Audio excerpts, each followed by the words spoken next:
And yeah, they inspire me a lot, dude. That dude can spit some fire. Yeah, Matt be speaking some wisdom. You met him before, right? Matt Burgess? Yeah, you all the time. You did the academies, the Software Y academies. I remember you doing what was it? The talk out loud. Oh, poker out loud. Poker out loud, and it's really funny because like when I was training with you, you were speaking to me about a specific concept, and I don't know if you remember this. And then like the very next day, I'm just chilling there watching Poker Out Loud. And then you were practicing the exact same thing that you were telling me. And I took a picture of it and I sent it to you. I'm like, look, dude, it's like verbatim. Because that was one thing that I thought was kind of odd when I bought the cash game mastery class with the upswing people. Uh-huh. Like, I'm happy for the stuff that I've been able to learn from them. But like Kanu's section, his specific section, he would break down things that Linus was doing, but when he would do the play and explain, he would deviate from that significantly. Right. And that was a breath of fresh air when you and I were discussing, and then you were just killing it, doing the exact same shit. Yeah. Like literally everything I tell my students is what I do. Right. Yeah. So it's like here's the blueprint on how to think about spots. So when you see them, you can figure them out, right? It's like a puzzle. It's like these are the concepts. This is the theory behind it, like why it exists. So when you see similar things coming up, like you could figure it out and build your strategy, right? Mm-hmm. So it's like once you're able to think correctly, you can apply them fundamentally, like in practice. So like that's like literally like what I like. This is how I win. Like think about this, put it together. Win, print money. Can we talk about that for a second? Because like 7 months ago, you were like nice enough to share like your cash game results over the span of like 712 the hours, I think. Yeah. Dude, $167 an hour is pretty insane, bro. Well, to be fair, it was mixed with tournaments. Was it? That specific result you saw. Okay. But my cash hourly in the span of like the past 600 hours was like 510. Mm-hmm. Was at like 130 hourly, which is still ridiculous. It is ridiculous. Most people move up from 500 to 510, aspiring to one day do 100, and you're over here like overperforming by 30%. Yeah. Like right off the bat, like without going too much into strategy, when I saw those numbers, I started thinking, and like it made sense. What I extracted from that was you're playing big pots a lot, you're winning big pots often, mm-hmm. which means that you have an advantage when things get deeper. I mean, that's how you win at a higher rate in a smaller sample size, which is what allows you to go 30% above what the normal shit is. And the crazy thing is, it was consistent across a large sample size too. Yeah. Because it's not like 60 hours or 80 hours or like a couple hit and runs or some shit like that. Yeah, I mean, to be fair, like 600 hours is not like massive, but like it's a general good number to like start getting an idea. Mm-hmm. So like 600 hours, like half a year, and sometimes full time for like some people, but like it's like half a year of like just work. So like for half a year, like you could do that consistently. Like all right, that's a good like idea mm-hmm. of where you're going, Yeah, so it's insane. Like when I looked at it, I'm like, oh shit, like this is nice. I think everybody said, oh shit, dude. Yeah. it was super awesome, and I've done that like many times before. Like when I was playing 2.5, I was like the same rate. Now 5.10. Yeah, so it's like it's nice to like see that, What's the story behind that picture that you have? And I think it might be your profile picture where you just have infinite chips in front of you and like a big ass smile and nobody around. Did the table break at that time? Was it like what happened? I pretty much almost broke it. It was a degenerate moment for me. I love that. So I was this is when I was like still trying to make things work. And I was playing a lot of 2.5 in Pennsylvania. Back mm-hmm. then it was called Sands. Now it's called Wind Creek, Bethlehem. But I was living in New York, traveling to PA, Sands. And I was playing 2.5.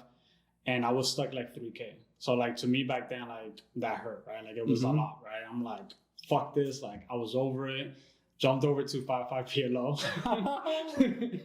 Because I was like mixing that back then a little bit, and I was like super tilted. So I was just like, what do I have to lose? Like whatever. So I go to 5-5 PLO, and at this point I would have been playing for like 8-9 hours. So I just like I'm gonna start a new session, you know, like whatever, tilted and mad. And I've gotten all my money back, and then at 4 in the morning, right? It's like 6-handed PLO, 5-6-handed. I have this crazy aggressive guy to my left. He has like borderline 4K. I have 4K. There's some poor guy that's stuck in the middle between what's gonna happen. Yeah. And basically, I've noticed like this guy was like 3-betting and isolating a lot, right? So he was aggressive, I was aggressive, everybody's passive. And I never backed down. So I opened up some like double suited hand, like semi-connected, like Jack 10, 8, 7, something like that. Open the button. The guy in between is like small blind. He calls. This guy 3-bets. I think This is a 5-5 or 5-10? This is 5-5 PLO. That's a good candidate for 4-bet, bro. So I 4-bet. Yeah. I didn't know this back then, but I 4-bet. Guy in the middle calls. This guy calls. So now his SPR is like 1.5 or something. Yeah, there's like 3K-ish. And I have like 3K-ish. So like 1 and change. And it comes like backdoor like straight draw, but like I pick up a flush draw. Okay. Right. So it goes check, check, and I check back because the guy's been pretty aggressive. I didn't want to like get check jammed. So I check back. Turn gives me like actually bullshit. I bet super tiny. The guy's all in now. Other guy calls.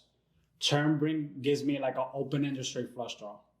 Check, and I'm like, well, fuck it. Like, this guy's super wide. This guy's over all in. I have a massive draw. I'm like, and like, if I lose this, now I'm losing like 5K or 6K for the day. I'm like, fuck it. I'm like, pop. I just look at the dealer. I remember I saw the turn. I'm like, look at the dealer. I'm like, pop. Yeah. And she instantly spits out like 3,100 or whatever. I'm like, okay. Right? Here you go. And the guy, I never forget, he goes like, pot, she spits out the number, and he goes, call. Like in 2 seconds, I'm like, fuck. So like my soul just disappears. Yeah. I feel nothing. And like for that moment, I just have a moment where I'm like, all right, like I lose this, I'm stuck pals. Like infinite is the most I'm gonna lose at this point. And whatever, like I have a story now. Like I just like accepted defeat at that point. And then she just goes like this. She goes, boom, and just spits out the flush. And he's looking at me like waiting, and I look back. I'm like, flush? Yes. I'm like, flush? He goes, fuck! He just slams his cards and leaves. Set of 9s for sure. Him, he probably had a set of 9s. Actually, he had like he flopped 2 pair. Oh my god, that's white as fuck, dude. Yeah, it was like some random shit like 9-3 deuce. Right, so I had like the middle card, right, because I had the backdoor straight, but it was like 9-3 deuce, and he had like ace-3 something. I think he had aces. No, he had aces like 3 deuce, I guess. Aces 3 deuce, or aces like 9-3, something like that.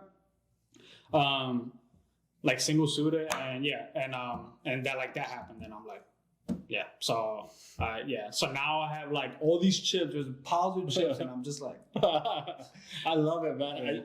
I love the picture how it has all mixed color. You didn't give a fuck. You're like, dude. I didn't have time. I literally like took a break, like an order and a half, to fix all the chips. Yeah, it's a lot, bro. I'm assuming the other guy, the not so aggressive guy, probably racked up pretty quickly after that. He got stacked. Like he only had like 1K or whatever. Oh, dude. So it ended up being like almost like 10K pot, and I'm like now up pals. Yeah, that's fucking awesome, dude. Yeah, and I remember using that money. I got into a car accident like 2 weeks later. I totaled my car. Totaled my car, and like, all right, I guess I'm using that PLO money now. You know what's super funny? It's the last time you and I talked, you had a rod in your foot, bro.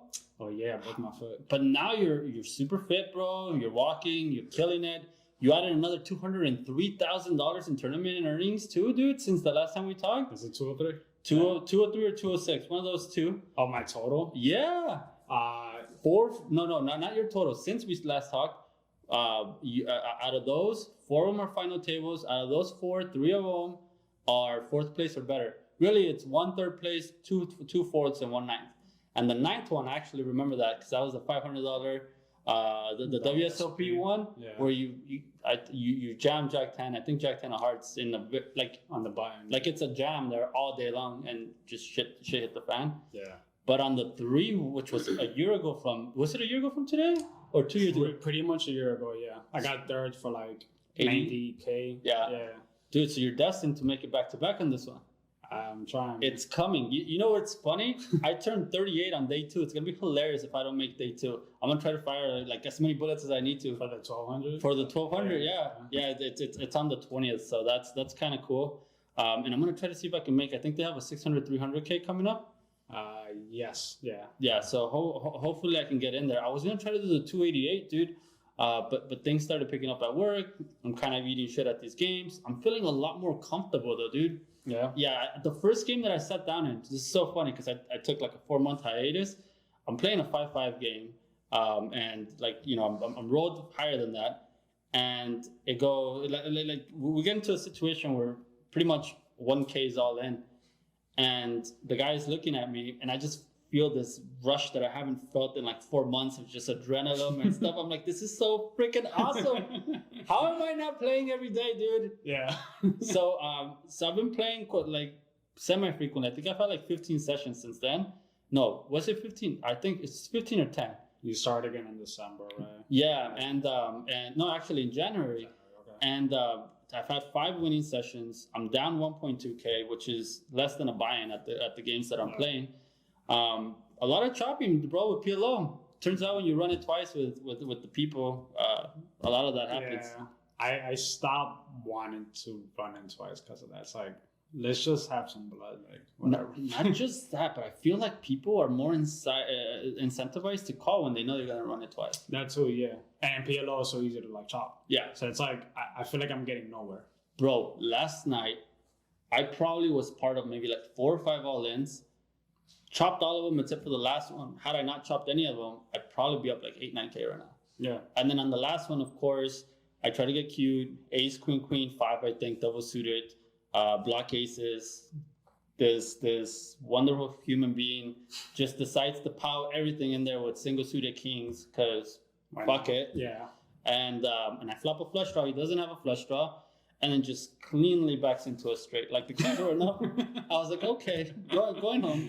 Just worked out. And I started up a little bit. Yeah. But I'm noticing that these home games are kind of dying out, man. I think I might be joining you and a couple other people at the casinos. You know how many home people I've seen in the casinos lately? I believe you, bro. I believe you. And you know what? I try to be a believer on some. I'm like, you know what? At least they have some decent this, decent that. It's. I'm finding it hard to argue like against casinos, bro. Dude, I've noticed when it was dying already, I'm like, all right, I'm leaving because this is drying up. It's basically dead. It's only going to get worse. There's already a bunch of problems with money being owed and stuff like that. Mm-hmm.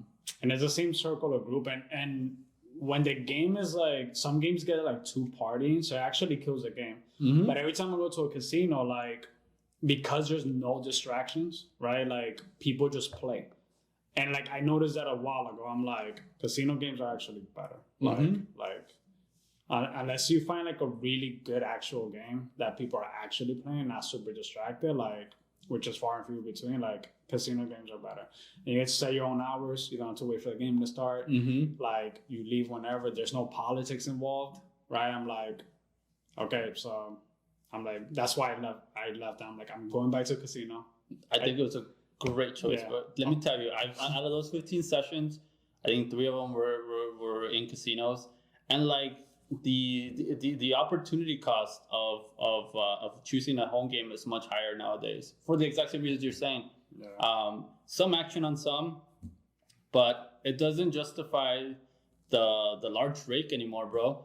And you're absolutely right. Like there were games that I used to go to where I'd get there at 8:30 and they had one table going, and we're about to start another one. And the one that I've been frequenting a lot, like I'm waiting for an hour and a half. It's literally the only thing that was holding me from casinos was going there and waiting for like 45 minutes for a seat. And now it's happening over here, but now I have to call 30 minutes over here. And maybe I'm starting with a bunch of support people and the action people to come later. just not It's making horrible. sense. Yeah. Yeah, no, I agree with you on that. And its heyday, like COVID days, those games were absolutely wild. Then I was like, all right. Oh my God. It was really fucking good. What is the craziest shit you ever saw at one of those games? Oh my fucking God, dude. I got so many stories. Dude. The one that instantly sticks out is this guy doing like drugs. And like for people to think about like Molly's game is literally like Molly's game, but like I feel like on crack sometimes. Like it was wild. So like I'm playing this like Beverly Hills nice house Armenian filled game. I think I know where. Yeah. Okay. It was there, and also it was like 2 Beverly Hills pop. So it's like this nasty, fancy, nice house. But you got these, and I say Armenians because everybody like they have a reputation of being a little sus. So one in particular, like it was known that he sells drugs or whatever, and he does drugs too. But he's a massive puncher. So we're playing 50-100. I was being backed, right? That's a big game, dude. It's a big game, yeah. But I was being backed. I'm not super rich. So 50-100, and like this guy just punts, and he was buying in like, a clip of like 10 or 20K. And in this one particular night, I just kept getting aces versus him, right? Oh. Yeah. And as we're playing, he's like to my right or something. And like, I've literally gotten aces like 3 times. And like the 4th time, like I just cracked a smile. Like I couldn't even believe it. I'm like, that probably pissed him off even more. Dude, I looked at the host. I'm like, I'm not the host. One of like the support people. I'm like, and he looks at me. He's like, so I open, and fucking this guy, he just like goes all in like for 15K, and I'm like, call. Yes. And he's like, you got aces again. I'm like, and he's like, what the fuck? What time did He's like, oh, you fucking play aces. So I proceed to stack him.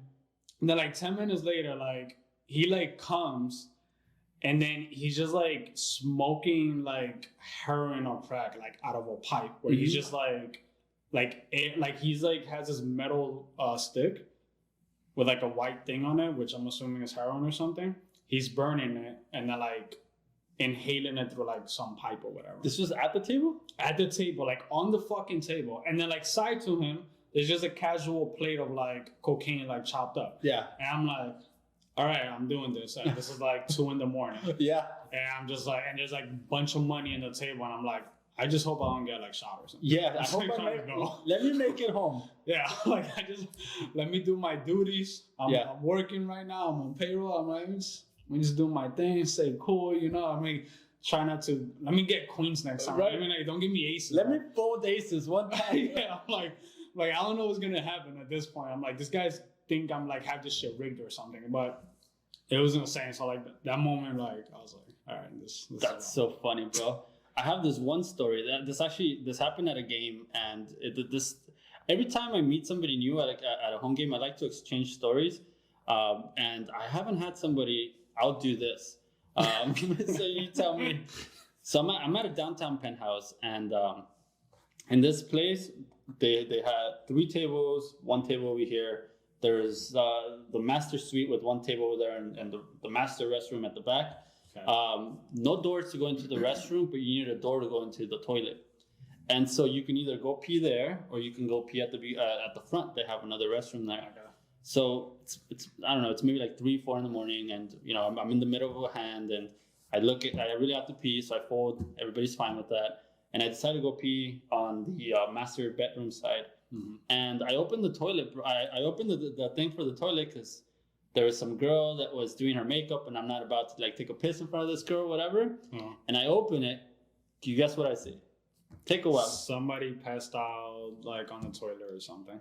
No, sir. that would have been better than that. Well, actually, no. It would have been less traumatizing. But I opened the door, and there's this guy bent over, and one of the girls, the waitress girls, is shoving a dildo up his ass. I had so many fucking questions.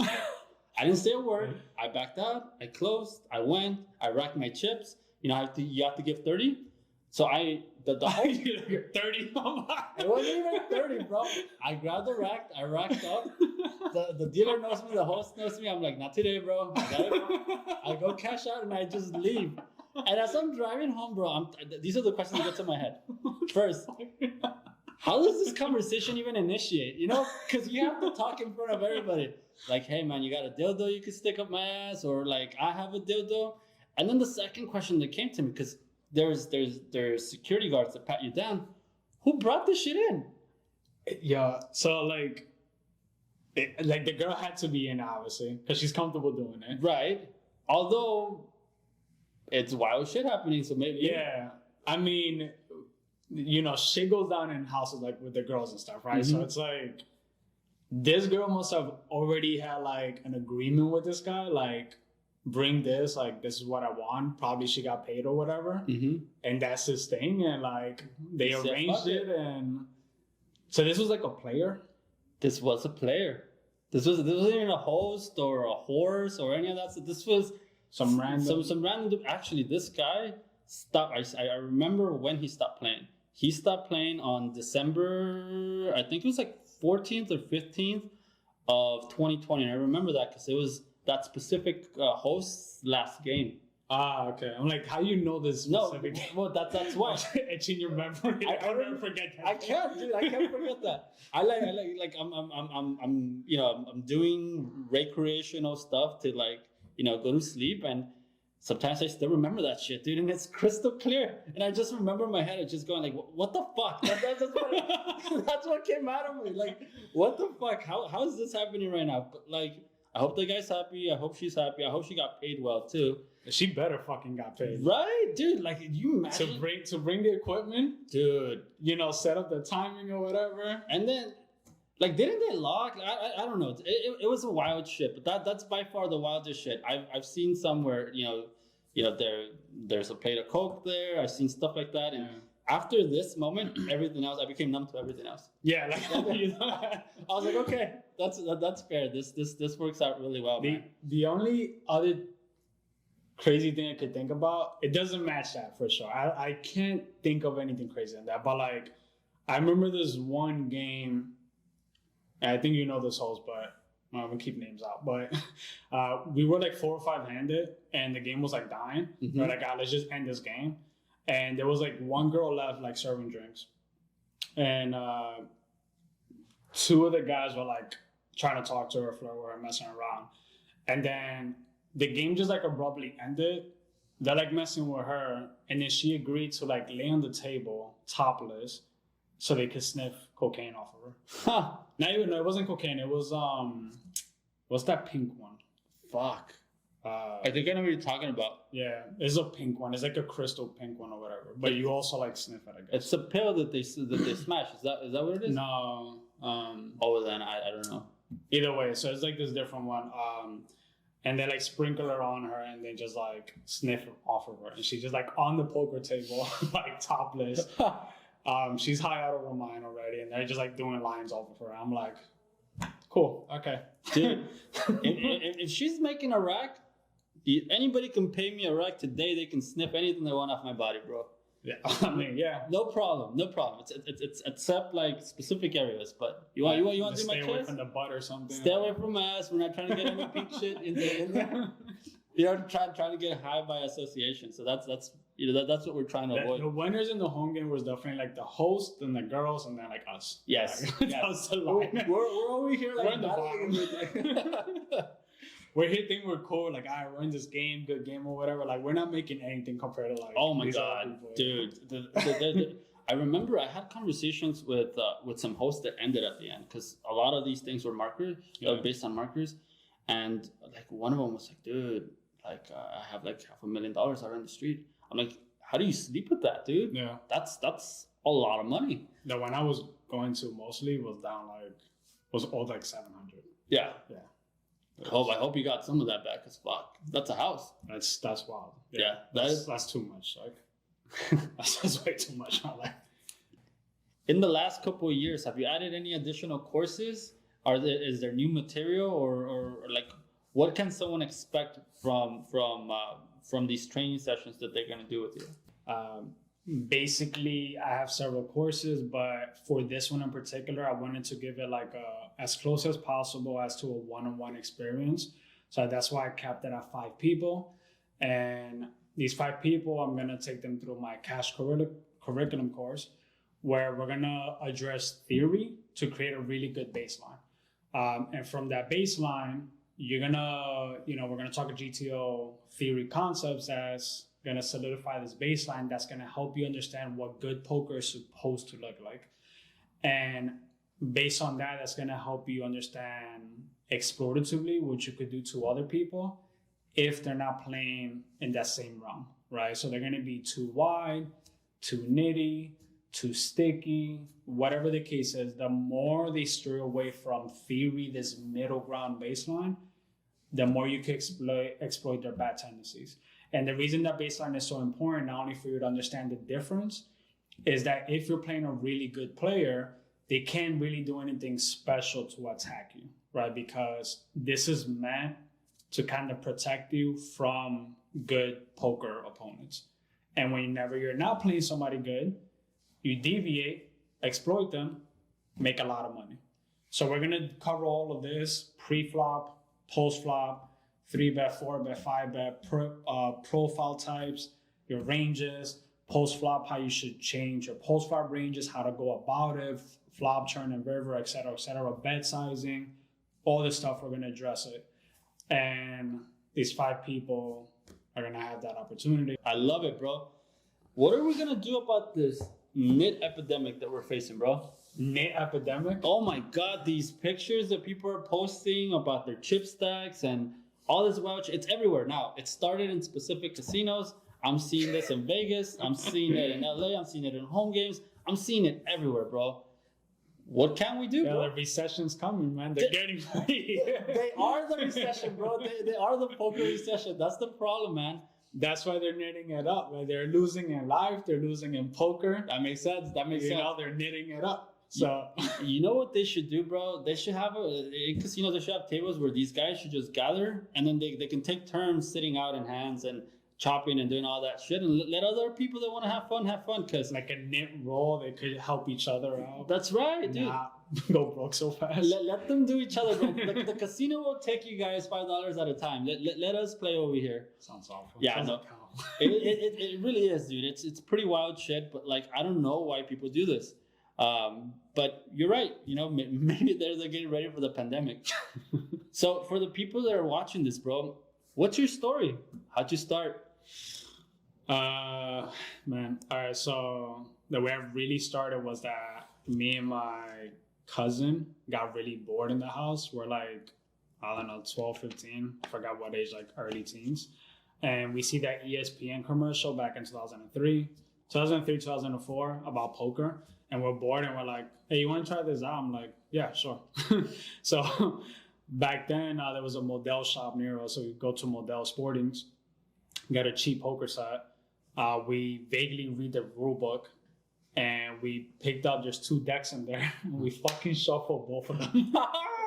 So we're playing No Limit with 2 decks, completely wrong. There's no concept of position. We're just like, I want to play, I'm going to put money in.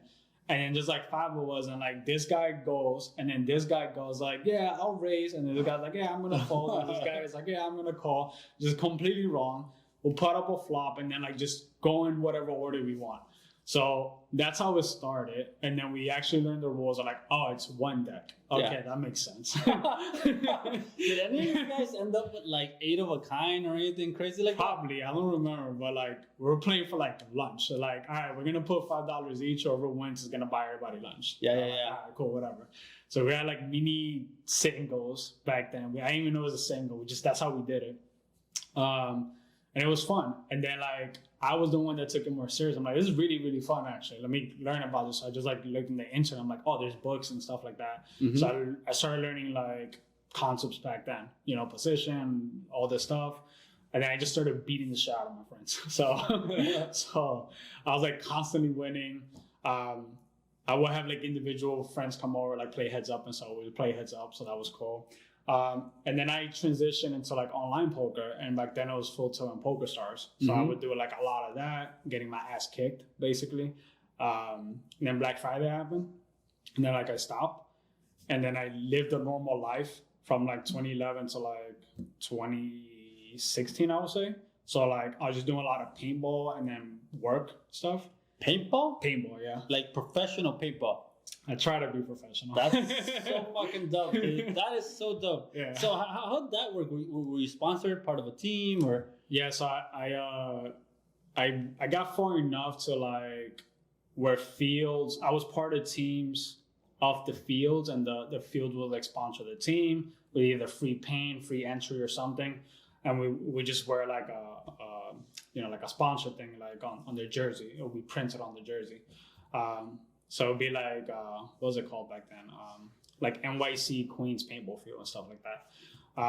So it's part of the jersey, and we just like practice and like we'll go to tournaments and like compete. You know, it was like, and for the people that don't know, there's like paintball that's in the woods and speedball. I was doing speedball. That's the one it's like in a building type of thing. No, it's like a short course with, they're called bunkers. Just imagine balloons in different shapes. So there'll be like a triangle, a can, like this would be the can, but it's fucking huge, right? And then like a fucking, I don't know, a plus sign or whatever. So you take these bunkers, balloons, and make a course out of it. And on one side is 5 people, and the other side is 5 people. And there's a countdown of 5, 4, 3, 2, 1. You hear a buzzer and you go at it at each other, and you try to eliminate everybody else. Okay, right? You get shot, you're disqualified. That's yeah. But it's like a short field, so it's like I see you right there, and like I'm getting ready, and like we're just ready, and it's like 5, 4, and then you hear like a buzzer, and you just like you start shooting and like going at it. And the match could last like 15 seconds or like 5 minutes because you get everybody right off the bat. Yeah. Did you have that angel gun thing? Yeah. So Angel, the gun was like the crazy gun back then. I didn't have the Angel. I had like what was called an Ion, an Eagle, or a Die gun. And then, you had all these equipments and stuff. So I had that. Yeah. So that was fun. I did that for like years competitively. There's like different levels. There's like pro, semi-pro, and then like D1, D2, D3. I got to like D2, D3. And then after that, just like poker, it gets political and all this shit, so it's like you kind of hit a ceiling. And I had one bad tournament where I got like caught cheating, trying to wipe off paint. And like it cost us like the season and shit. So like the next season they were like, all right, we're gonna keep you down here, like this lower level, like you could be the captain, but like you fucked up basically. And it's like, so I had to like eat shit for a whole year. Were you decimating everybody on that lower? Because now it's not as skilled people, right? Yeah, but it's still like a team sport. So like me individually, I was really fucking good, but like my team around me was kind of like, right? So it's like, all right, so like we had some like moments like were good, but it was very consistent. That year kind of killed it for me. Like that last year, like killed the fun for me. So I basically quit. And I was getting to a point where I'm like, I had to make money, and that's where poker got reintroduced to me. And I never played the casino at this point. So like I started going to casinos, got hooked right away. And I remember I was hitting a point in my work that I was just like, I don't want to do this anymore. And then poker came into my life again. I'm like, this is what I want to do. So I just like worked my ass off for like 4 or 5 years to the point where I was confident enough to like quit my job and pursue poker. And now I'm here like 5 years later, still here. What do your parents think, bro? I'm lucky that my mom's like, she knows like I'm not, say stupid. Like I'm not, like I won't do crazy things on purpose. Yeah. Like there's a reason behind everything, So it's like, she trusted me enough to like, if I say this has a purpose, like, okay, go do your thing, So like, I was really lucky that she was cool with it, basically. Cause she knows I'm not gonna like do something stupid like on purpose, yeah. You know what's so funny? Aside from some very small details, you and I have like a very similar story, bro. My friend Charlie brought me to a game like around 2003, 2004. Yeah. It was a home game too. It was also $5. I didn't even know like what it was at that time. So I'm like, what are we doing? He's like, just give this guy $5. Don't worry about it. I still remember this to this day. I fucking fold queens pre-flop, to like a limp or some shit because I didn't know what the fuck was going on. Yeah. But the one thing that stuck to me was you can win it all. You can win the money that's in there because like somebody would win the $30 or the $25 or this and that, and we would have like 4 of those small like 600-700 sit and goes. So that was like a whole night of everybody playing and everybody trying to do their best. And just like you, I started watching more poker on TV. I didn't really do online. I was very skeptical on the online stuff till about like 2008, and then I started doing Full Tilt and Poker Stars and Bulldog. Yeah, Bulldog. And what was it, Doyle's Room and all these different places.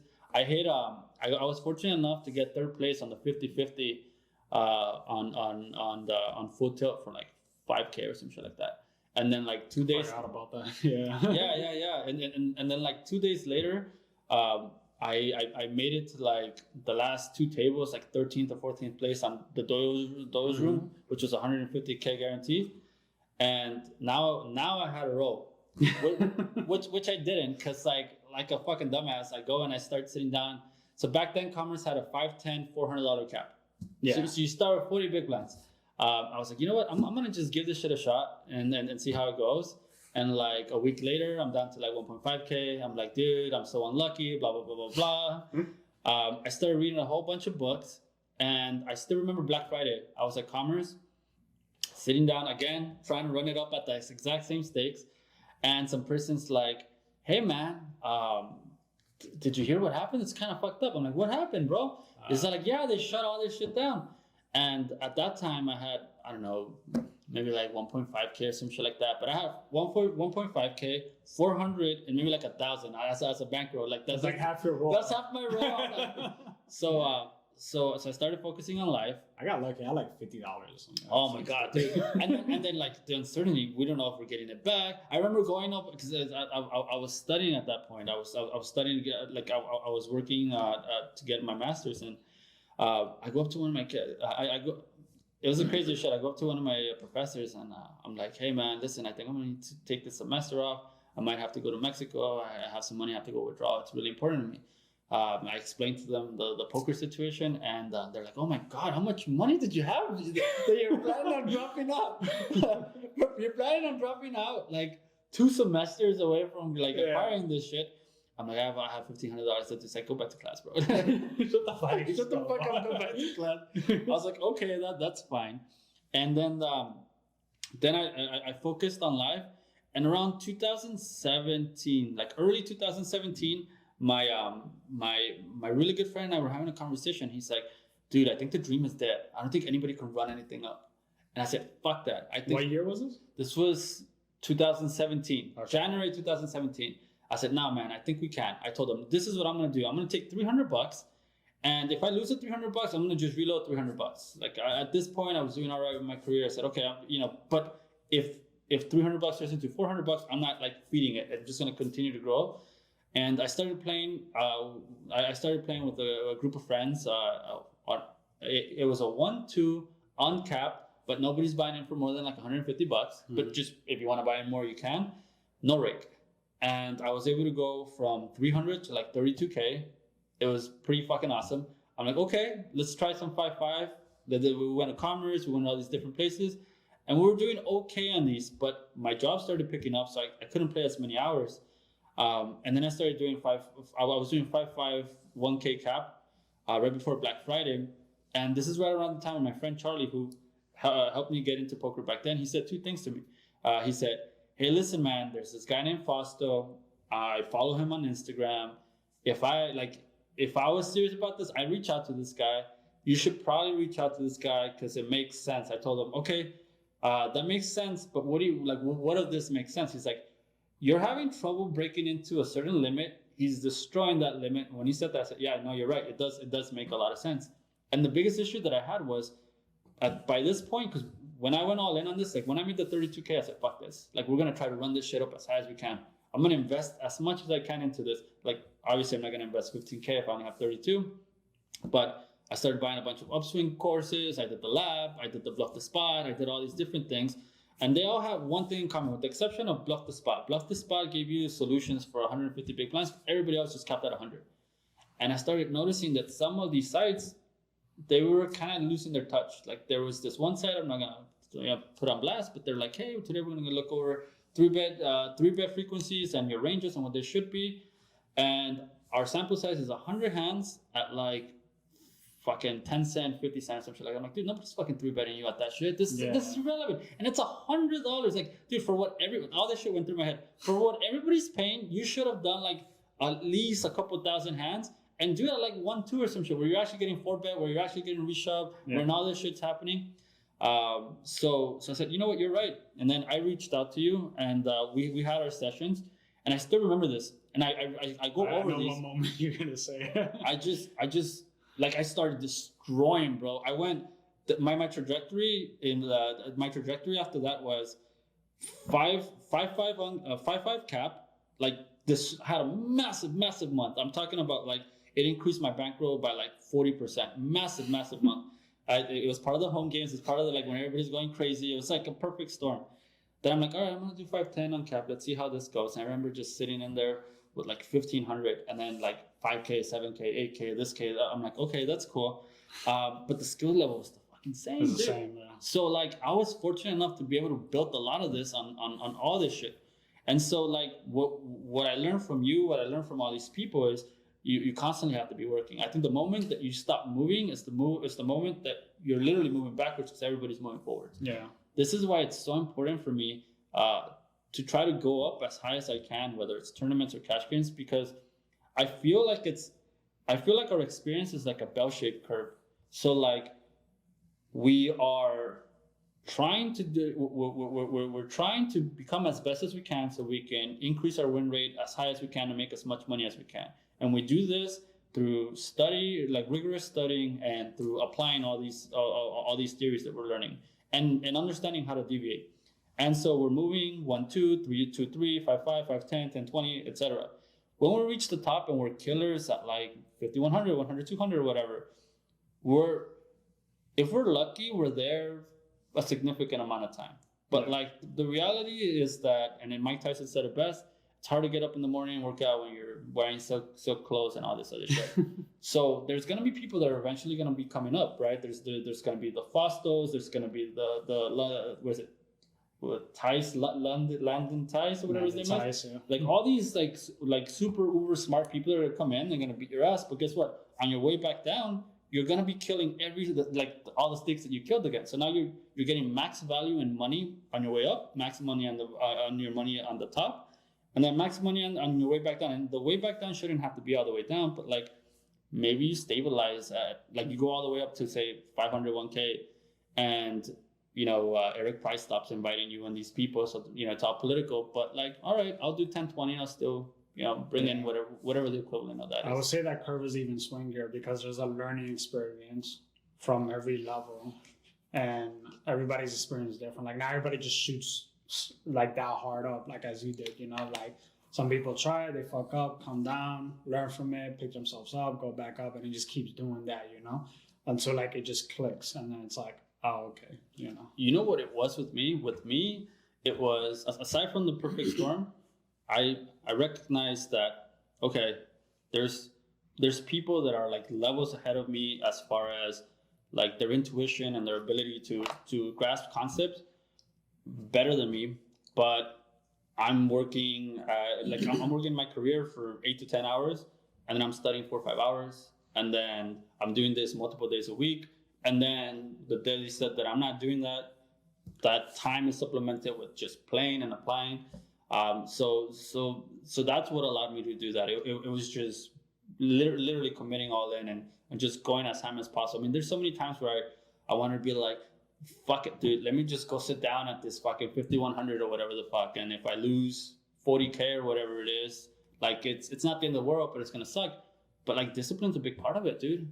Like, yeah, I mean, it's a balance. You gotta be disciplined and still take a risk. If you're too nitty, then you're not gonna get anywhere. You gotta have some amount of risk. That is true, bro. I still remember the first time I sat at the 1025 on cap, and I was like, dude, this is not that bad. I'm gonna try. I can't wait till I try 2550, and then I lose like 10K. I'm like, yeah, no, I think I'm gonna try 510 for a little longer.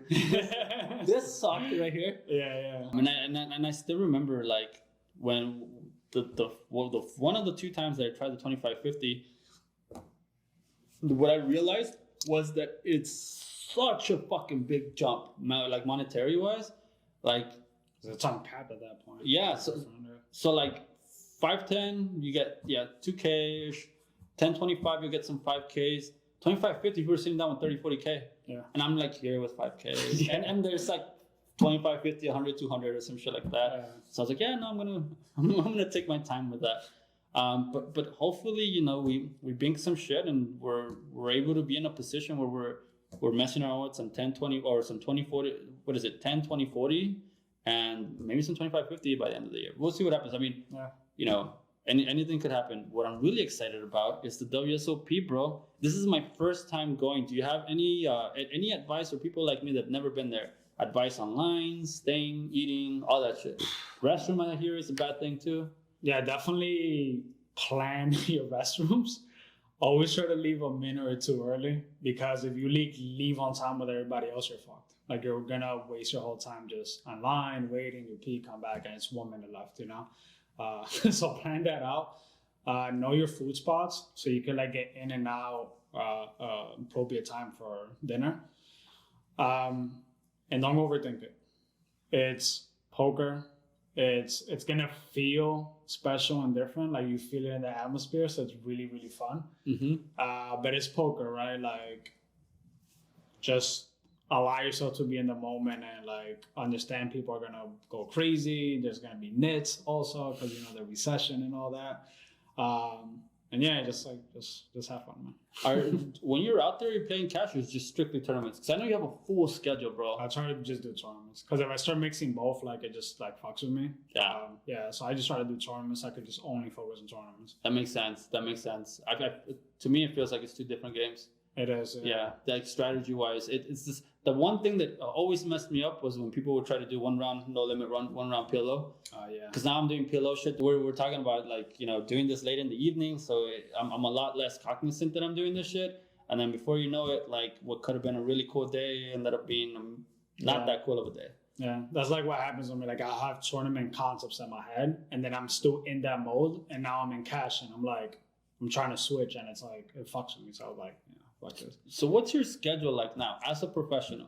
When do you wake up? What do you work out? When do you eat? When do you study? When do you teach? When do you go play? Well, now that I'm out of home games, because I everything was jumbled together, but now that I can make a schedule, I try to have 4 to 5 days poker activities. So that's either teaching or playing, and the other like 2 day-ish, like, I just try to have non-poker things.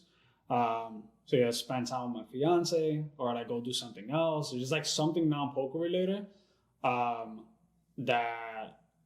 allows me to recharge, basically, to go back. And I was bad about this. Like, I just started really implementing this. Like, I was doing it really good at one point, got away from it, was doing poker something like 7 days a week, and I just burned out. Like, you just burn out. So like now I'm back into a healthy routine. 4 or 5 days poker something, and the other days just nothing. Nice. Yeah. Do you prefer day or night? Middle.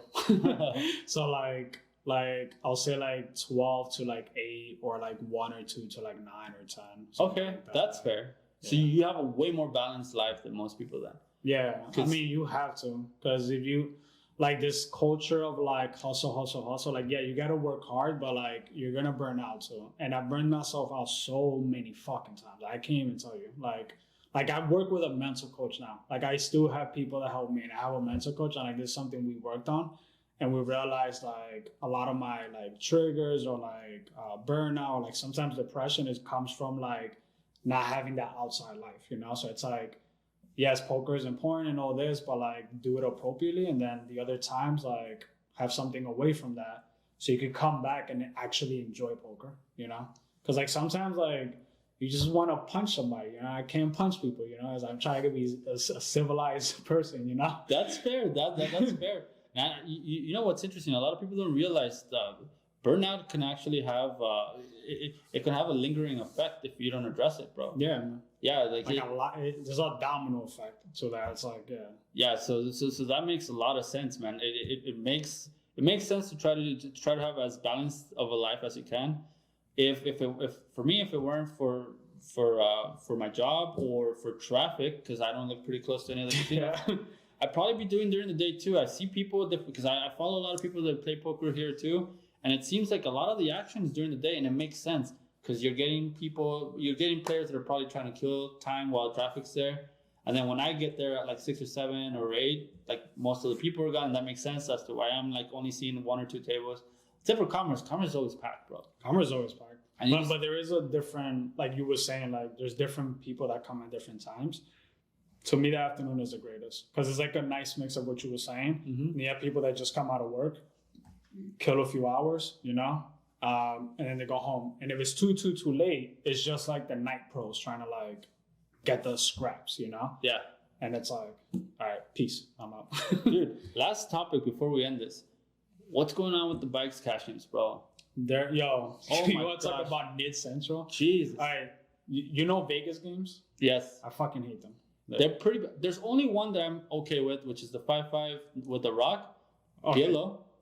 But No Limit, man, oh my gosh. Yeah, Win 2-5 is fine, but like outside of that, like maybe Caesar's an exception, but like outside of that, it's really, really, really nitty. Yeah.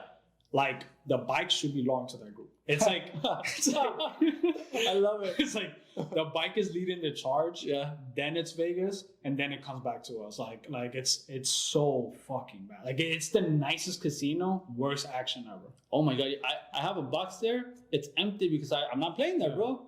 Yeah. Like it's pretty bad. And I'm not picky about games. Like I usually just sit and like play, but like okay, this has to stop. Like this is too bad, you know. Like I can't even like try to make this work. Like I'm just go somewhere else. You know what happened to me once at the bike? So this guy wins a pot and gets up, not rocks up, but gets up to go walk around. He's been gone for like 15 minutes. I go use the restroom. I look at him right around where like I guess Starbucks used to be. Yeah, the dude's doing yoga.